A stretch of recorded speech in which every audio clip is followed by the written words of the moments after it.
تو وہ اس آواز سے استرا یا تیل مانگ لیا کرتے تھے، اور لوگ کپڑے کے کونے میں روٹی باندھ کر دفتر لے جاتے تھے۔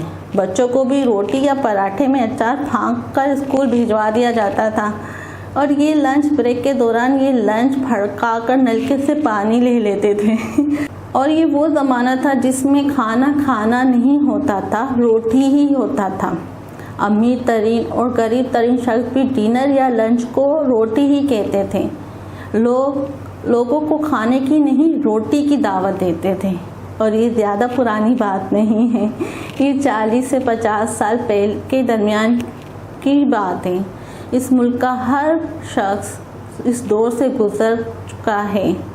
آپ کسی سے پوچھ لیں، آپ کو ہر عرضی عمر کے پاکستانی کے ٹانگ پر سائیکل سے گرنے کے نشان ملیں گے، اور اس کے دماغ میں اینٹینے کی یادیں بھی ہوگی۔ کوئلے کی انگیٹھی اور فرشی پنکھے کی گرم ہوا بھی ہم سب نے یہاں سے زندگی شروع کی تھی۔ اللہ کا کتنا کرم ہے، اس نے ہمیں کہاں سے کہاں پہنچا دیا۔ آپ یقین کریں، قدرت ایک نسل بعد اتنی بڑی تبدیلی کا تحفہ بہت کم لوگوں کو دیتی ہے۔ آج اگر یورپ کا کوئی بابا قبر سے اٹھ کر آ جائے تو اسے بجلی، ٹرین اور گاڑیوں کے علاوہ یورپ کی لائف اسٹائل میں زیادہ فرق نہیں ملے گا، جبکہ اگر ہم صرف 30 سال پیچھے چلے جائیں تو ہم کسی اور ہی دنیا میں جا گریں گے۔ لیکن سوال یہ ہے، اتنی ترقی، اتنی خوشحالی اور لائف اسٹائل میں اتنی تبدیلی کے باوجود لوگ خوش نہیں ہیں۔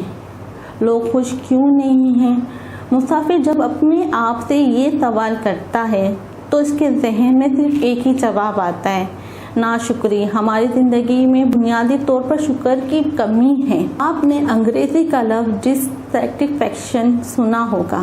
یہ صرف ایک ہی لفظ نہیں ہے، یہ ایک خوفناک نفسیاتی بیماری ہے، اور اس بیماری میں مبتلا لوگ تسکین کی نعمت سے محروم ہو جاتے ہیں۔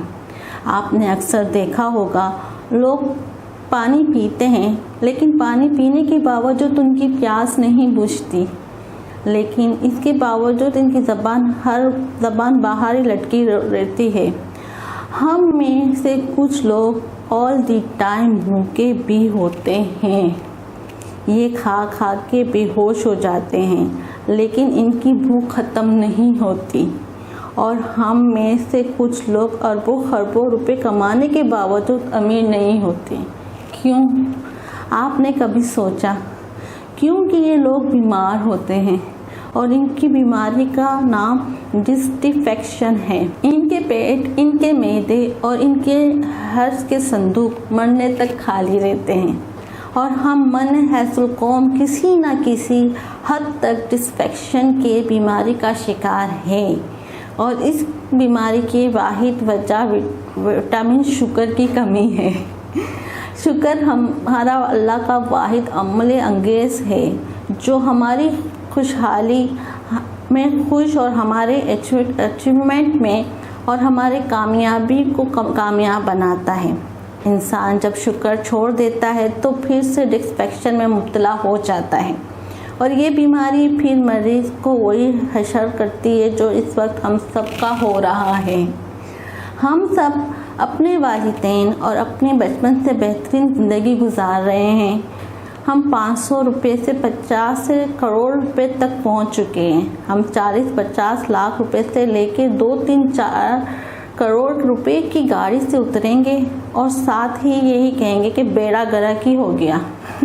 چنانچہ مسافر، یہ آپ سے درخواست ہے، آپ ایک لمحے کے لیے اپنے بچپن کو یاد کریں۔ آپ آج کے اثاثے اور زندگی کی نعمتیں شمار کریں، اور پھر اللہ کا شکر ادا کریں۔ آپ کو نتائج حیران کن کر دیں گے۔ یقین کریں، آپ کا شکر آپ کے اندر عام رس پیدا کر دے گا، ورنہ آپ کتنے ہی اچھے یا بڑے کیوں نہ ہو جائیں، آپ صرف اچار بنانے کے ہی کام آ سکیں گے۔ آپ ایک ادھوری اور غیر مطمئن اور تسکین سے محروم زندگی گزار کر دنیا سے رخصت ہو جائیں گے۔ یہ تھا ہمارا آج کا کالم۔ مجھے یہ بات بہت اچھی لگی، کیونکہ یہ جو ہمارے جاوید چودھری صاحب نے کالم میں کہا، یہ بہت ہی اگر دیکھا جائے نقطۂ نظر سے تو بہت ہی حساس قسم کی باتیں. واقعی جو ہم نے ہمارا بچپن گزارا ہے اس کے لحاظ سے آج کل کا وقت بہت ہی اللہ کا شکر ہے کہ بہت ہی بہتر ہے. اور یہ بات واقعی صحیح ہے کہ ہم نے شکر کرنا چھوڑ دیا ہے. اسی وجہ سے ہم ہمیشہ سے ٹینشن میں ہی رہے ہیں، نفسیاتی میں رہے ہیں. اگر ہم واقعی اللہ کا دل سے شکر ادا کرنا شروع کر دیں تو بہت کچھ ہمارے اندر تبدیلی آئے گی. اور شکر ادا صرف بولنے سے ہی نہیں کیا جاتا، شکر ادا کرنے کے بھی بہت سے طریقے ہیں جو مجھے، آپ کو، ہر انسان کو پتہ ہے کہ ہم اللہ تعالیٰ کا شکر ادا کس طریقے سے کر سکتے ہیں. آپ کسی غریب کی مدد کر دو، آپ کسی غریب کو کھانا کھلا دو، آپ کسی کے سر پر ہاتھ رکھ دو، بہت بڑی بات ہوتی ہے. یہ وہ چیزیں ہیں جو اگر ہم لائف میں اپنے کر لیں تو ہماری لائف بہت بہتر ہو سکتی ہے. میری اس ویڈیو کو اپنے دوستوں کے ساتھ، اپنے گھر والوں کے ساتھ، اپنے فرینڈ کے ساتھ ضرور شیئر کیجیے گا. میرے چینل کو سبسکرائب کیجیے گا اور مجھے دعاؤں میں پھر سے یاد رکھیے گا. اللہ حافظ.